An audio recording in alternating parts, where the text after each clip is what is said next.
Central. I'm just going to recap the Hawks game tonight on Sunday night against the New Jersey Devils and going to go over the Icehogs game. They played at 2 p.m. today against the Manitoba Moose. So I will be recapping both games right now.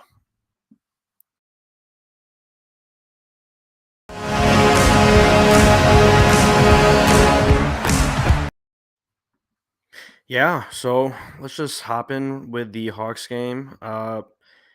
First, yeah, so the Devils were without Nico Heischer and Jack Hughes, which I said last night after Saturday night's game that they were going to be without their two best players. But having Timo Meyer, Jesper Bratt, Dougie Hamilton looked decent today. Didn't do too much really. Tyler Toffoli getting a lot of shots on net. Um, I thought a couple of their depth guys looked pretty good against us, right? Just filling in that role without Jack Hughes and Heischer.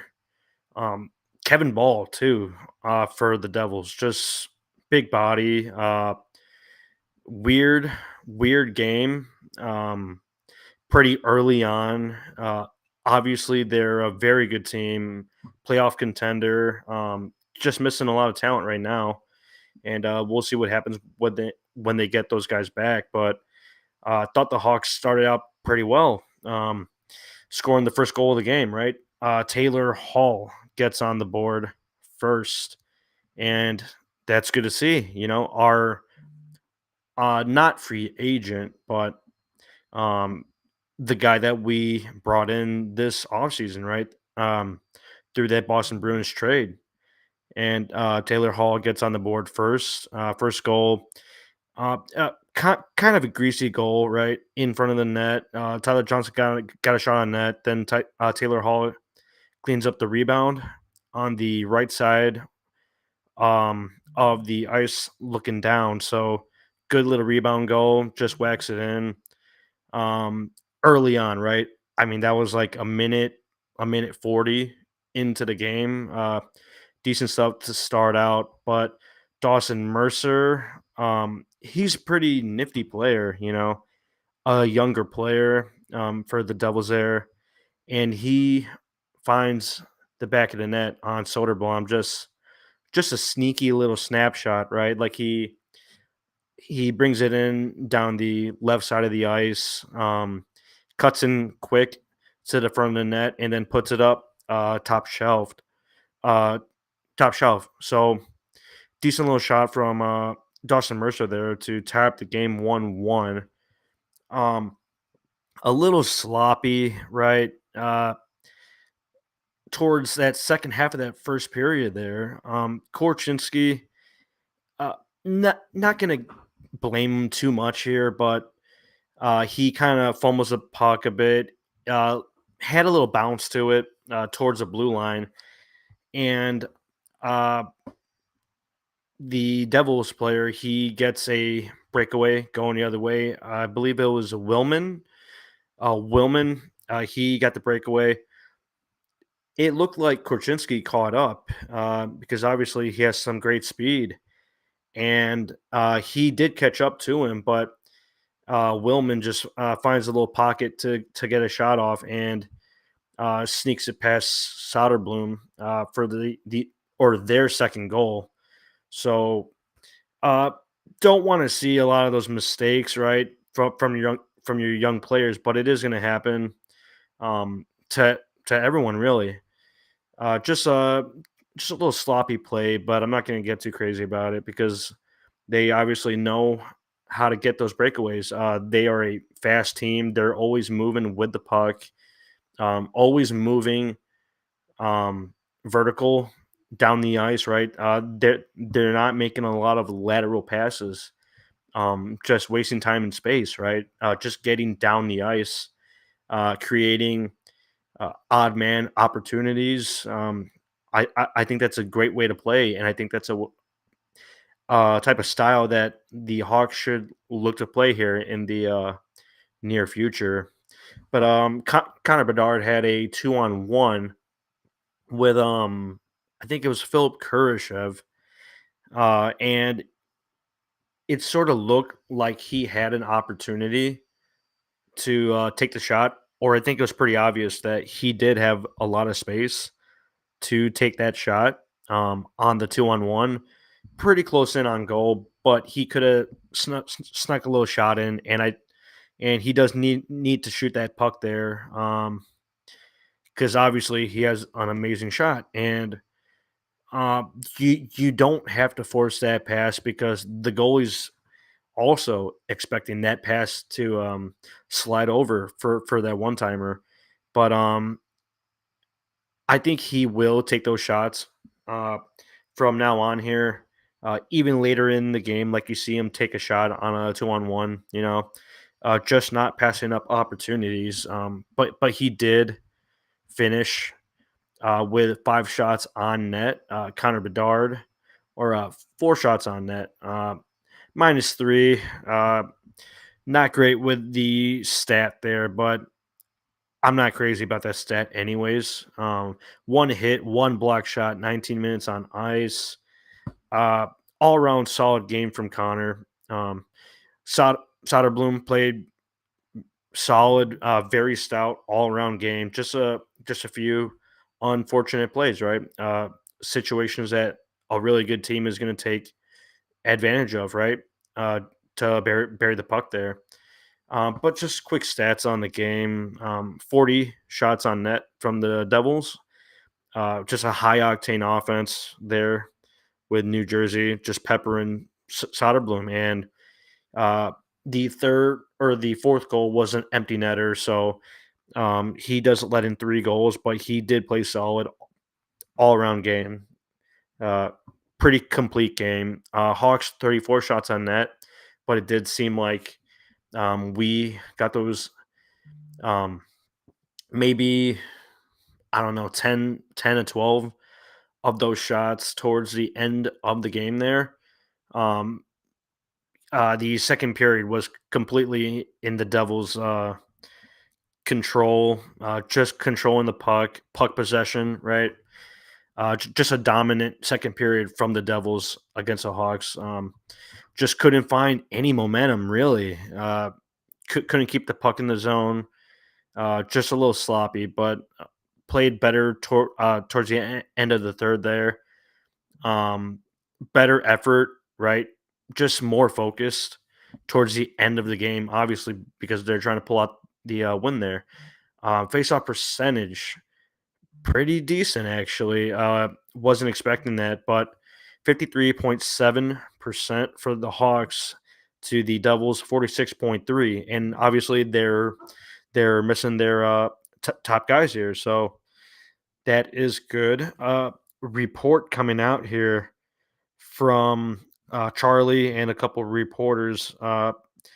There was a team meeting, I guess, players meeting. Yeah, a players meeting of sorts after the game tonight to discuss accountability and being better more consistently. Corey Perry mentioned they wanted to be a brotherhood. Luke Richardson was on the room. So yeah, that's just a small instance of just getting the guys together. Talking about what you have to do to win these games. Against a very talented team like New Jersey, and that's good that we're having talks like that because they should be talking like that every game, really, because you have to be on your A game all the time because this is the NHL, and that's good. That's good to hear. Power play percentage 0%, obviously for the Hawks, 0 for 2, 33%, 1 for 3 for the Devils. So they did capitalize on one power play. The PK was decent all around, clearing the puck, but Soderblom was very clutch with his saves also. Just playing a very solid game, right? Penalty minutes, 6 to 4, hits 20 to 16. Hawks with 20, um, because the Devils obviously had the puck a lot. Puck possession, 16 block shots, for the Hawks, 13 block shots for the Devils. So getting in front of the net there, Zaitsev had a couple. White Kaiser played a very solid game all around. Great game for him, both sides of the ice. Save percentage, 94% for Vitek Vanacek. Crazy, spectacular save on Tyler Johnson there. I believe it was in the second period, but crazy save from him, 94%, and 90% from Soderblom there. Solid game in net. Let's see here. Ended the first period, 2-1. Needed momentum for that second period, but just seemed I don't know, like the energy just wasn't there. The speed wasn't there. The shots died out. Um, Devils made it 3-1. Lazar in front of the net, sort of a like a little scramble, but they did bury the third goal there. Taylor Radish went to the locker room. Charlie reporting, but I think he did return, so that's good to see. Not sure what happened with that. Barely noticed it actually. Don't know why he went back there, but we make it a 3-2 game. Uh, Ryan Donato, pretty decent goal in the greasy area in the crease, the goalie's crease. Seemed like he got his own rebound back. It might have bounced off of him, hit the goalie, and then he just got the rebound back and tucked it in there past Vitek Vanacek. So decent goal from him. Yeah. So it was a little rebound from Donato on the Hawks highlights here. Uh, Donato, he's been very noticeable since moving into that third and fourth line role, right? That bottom six role, which Joe and I covered, right? We both think that he suits that role a lot better with those type of dump and chase grind players. Getting shots in front of the net, right, closer to the crease. And then the Devils had a little breakaway for the open net, but it was called back for offsides. So that was really surprising, right? To have an open net, empty net, and you're called for offsides. That's funny. So it was still a 1 goal game, but we survived until like the final. What was it, like couple seconds, and they did bury that fourth goal on us. With like a second left. Uh, so final 4-2. J- just a j- just a good team we played in New Jersey. So next game is Thursday night against the Tampa Bay Lightning at 6 p.m. So that'll be very interesting to see here. And I guess I'll just move on to the Icehogs game against the Manitoba Moose. They played at 2 p.m. Let's look for some prospects here. Joey Anderson, not really a prospect, but he was the first star of the game for the Icehogs. Drew Camesso, I will check the stats on that, but he was the second star. That's just awesome to see. Drew Camesso is playing just lights out for the Icehogs, and that is awesome, right? Because that's what we need for our future in net. Colton Dock did get a nice assist on Andrew Perot's first goal in the first period. Let's see who else scored. Bretzini, Joey Anderson assist, David Gus assist, but not necessarily Blackhawks prospects, right? So not too focused on it. Let's see here. Second period goal, Joey Anderson scored again.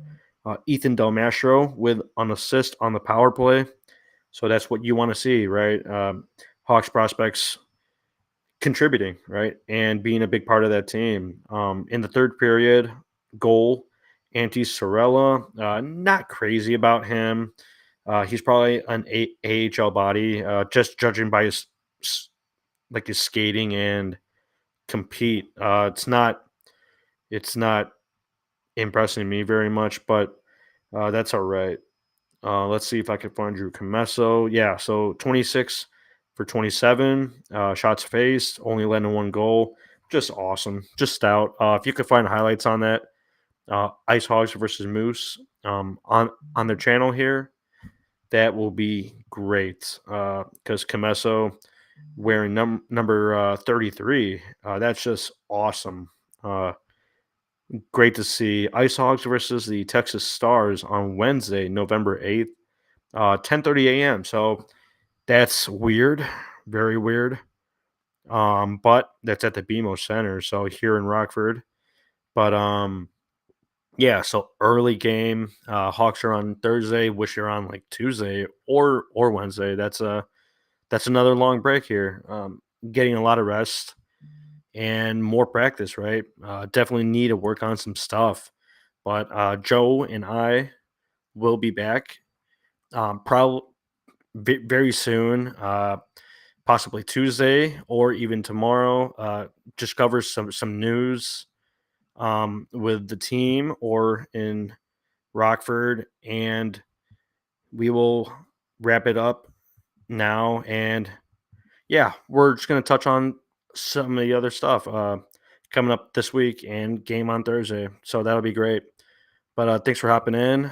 Just keep an eye on the Twitter account, Shy Blackhawks YT. Always have all the updates from the reporters, from the writers, from the rink. Great stuff that the beat reporters are putting out these days. So we always have all the updates instantly, right? So that's good to see, and subscribe on YouTube, really. But thanks for listening. Yep. And we'll be back this week. Everyone have a great week. Yeah, let's get it going. Let's go, Hawks.